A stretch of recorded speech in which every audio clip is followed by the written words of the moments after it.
All right, this is a picture of the pump here, and it's obviously limed up.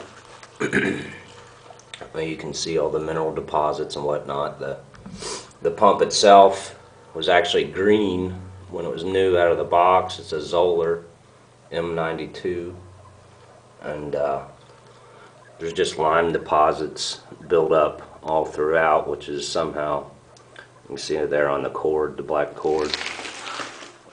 And it is plugged in. It's kind of hard to see it, but other pictures will show you that there's mineral deposits everywhere, and I think that's the problem. It's either seized the pump up and burn it up from periods where it didn't have enough water to make it work, or something of that nature. But this is a condition uncontrollable by the installer or the pump manufacturer. I really don't know what to recommend. It's probably going to happen again if you install a new one.